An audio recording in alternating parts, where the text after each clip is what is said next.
আমি একজন মধ্যবিত্ত পরিবারের সন্তান। এই কষ্টটা সেই বোঝে যে একজন মধ্যবিত্ত পরিবারের সন্তান পারে না নিজে কিছু করতেই, পারে না কারোর সাথে কিছু বলতেই, নিজের জ্বালা যন্ত্রণা নিজেই দায় বহন করে। আসসালামু আলাইকুম কলিজার ভাই বন্ধুরা, আশা করি আপনারা সবাই ভালো আছেন।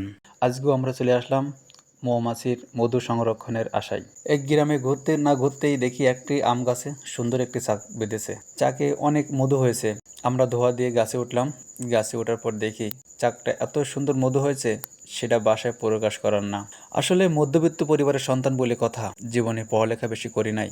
জীবনে সৎপথে থাকার জন্য কতই না কতই কষ্ট করতেছি। মানুষের কথা, মানুষের গালি, মানুষের হিংসা, মানুষের খোঁটা, এগুলো শুনতে শুনতে অভ্যস্ত হয়ে গেছি। এখন আর কারোর কথা, কারোর গালি গায়ে লাগে না।